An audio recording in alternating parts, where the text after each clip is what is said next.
Oh, well, hello, it's Miss Gina. And I thought we could read today Ratatouille, a junior novelization with Remy there. We're on chapter 6. It's where we left off yesterday. So I hope you'll join us for chapter 6. I'm so glad you're here. Let's dive right in. Chapter 6. We're on page 47. 47. The next morning, Linguini awoke with a start. He looked over at the windowsill. "Morning, little chef," he said with a yawn. "Rise and shine." But the oven mitt was empty. Linguini immediately assumed the worst. "Idiot," he moaned at himself. "I knew this would happen. I let a rat into my place and tell him what's mine is his." He rushed to the refrigerator, yanked it open, and looked inside. It was empty. Eggs gone. Stupid. He stole food and hit the road. Linguini shook his head in disbelief at his own gullibility and foolishness.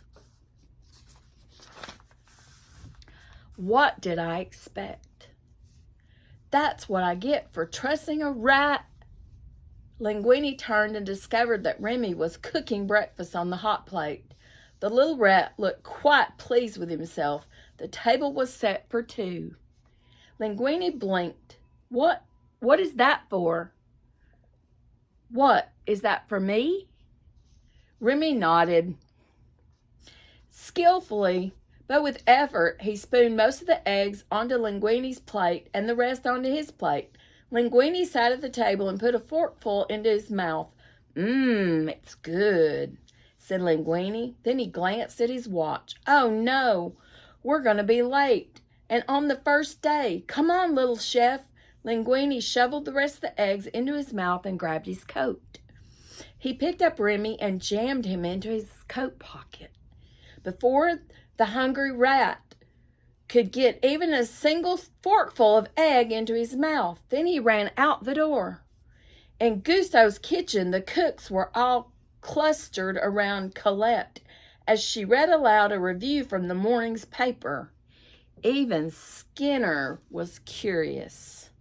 He walked in and paused to listen. "Thought I," read Colette. Like many other critics, had written off Gusteau's since the great chef's death. The soup was a revelation, a spicy yet subtle taste experience. Skinner was stunned, Soline Leclerc. "Yes," said Colette. She resumed reading. "Against all odds, Gusteau's has recaptured our attention. Only time will tell if they deserve it." Linguini had arrived at Gusteau's and now stood outside uncertainly. He held Remy in his palm as he frantically tried to figure out where to hide him. Under his shirt? No. Up his sleeve? Negative. In his sock? Impossible. Down his pants? Remy looked at him appalled. "Look, I know it's stupid and weird," Linguini said, desperation creeping into his voice, "but neither of us can do this alone. So we have to do this together, right? You with me?" Reluctantly, Remy nodded. Linguini placed Remy inside his shirt.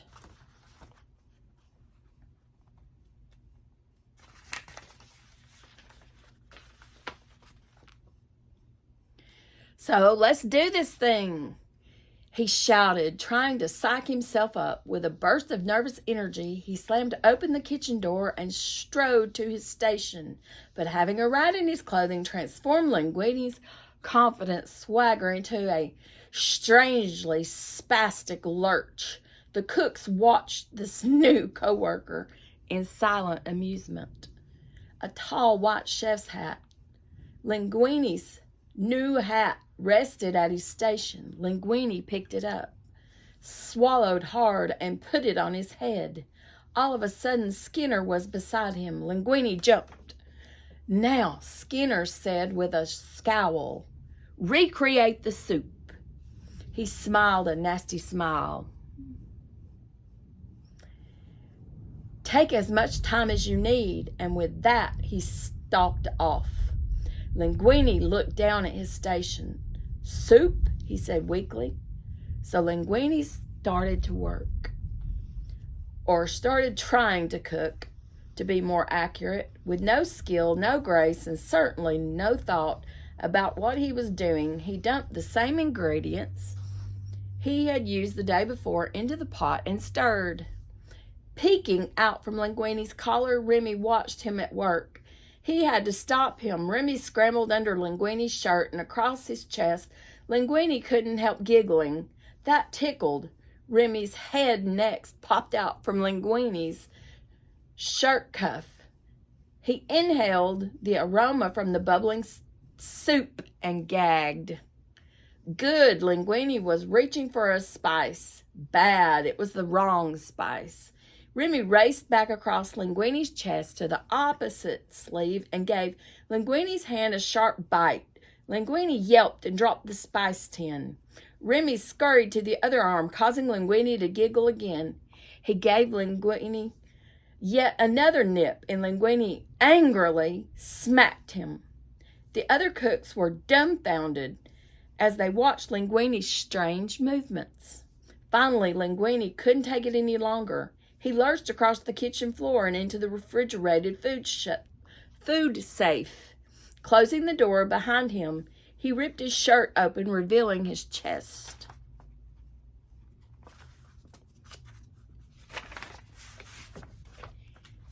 Revealing his chest and arms, which were covered with red bite marks. Ah! He screamed. This is not going to work, little chef. I'm going to lose it if we do this anymore. We've got to figure out something else, something that doesn't involve biting or nipping or running up and down my body with your little fat feet. But Remy could barely listen. He was busy staring at all the wonderful food around him. He hadn't eaten all morning, and he was famished. Little chef, Linguini said quizzically. Then he realized what was going on. You're hungry. He looked at Remy. He knew he shouldn't take food from the safe, but his tiny friend needed to eat. He quickly broke off a chunk of cheese for Remy, who gobbled it down gratefully. Okay, began Linguini, calmer now. Let's think this out. You know how to cook, and I know how to, he paused for a moment, appear human. We just need to work out a system so that I do what you want in a way that doesn't look like I'm being controlled by a tiny rat chef. He paused as the reality of what he had just said sank in. Oh, would you listen to me? I'm insane. I'm insane. I'm insane. I'm inside a refrigerator talking to a rat about gourmet cooking. I will never pull this off. Curious, Skinner paused outside the door to listen. Realizing that Linguini was in his precious food safe, he threw open the door. Quick as a wink, Linguini's hand shot out and flipped the light switch. But not before Skinner caught a glimpse of something very odd. Had he just seen Linguini talking to a rat? Skinner threw the light back on, and there was Linguini, but he was alone. The rat! I saw it, Skinner shouted. A rat! Linguini asked innocently. A rat?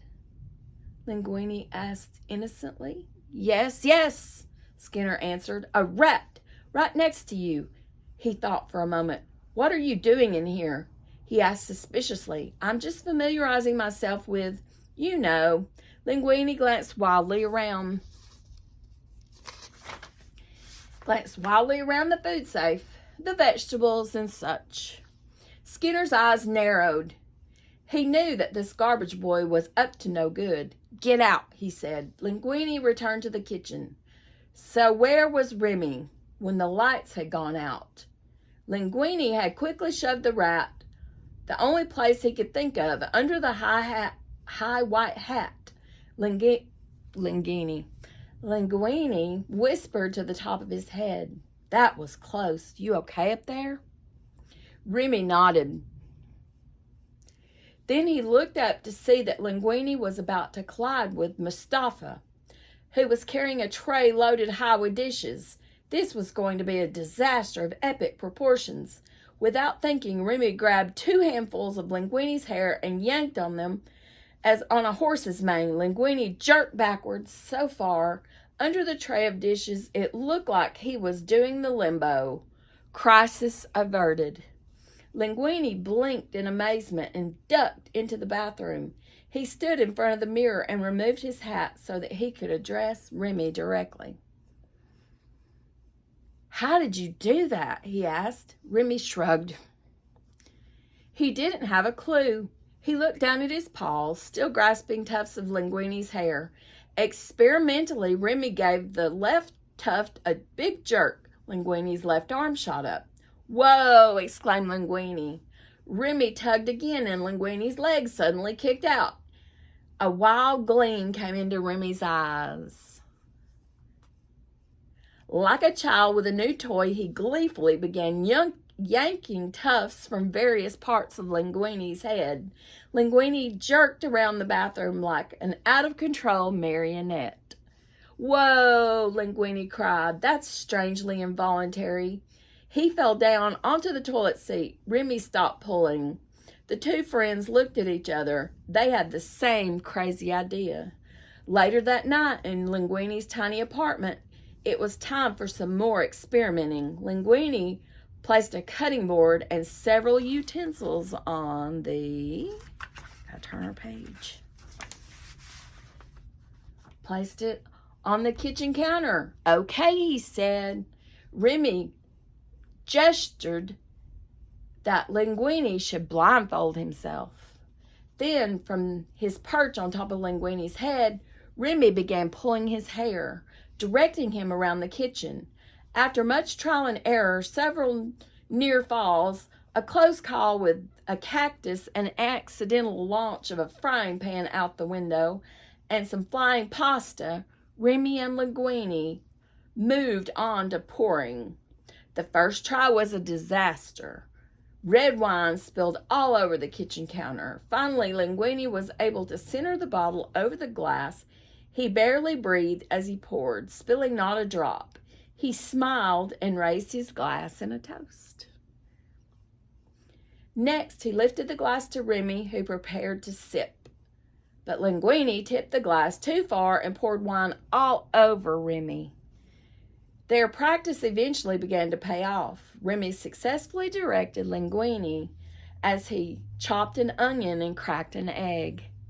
Within a few hours, the 2 of them were working together like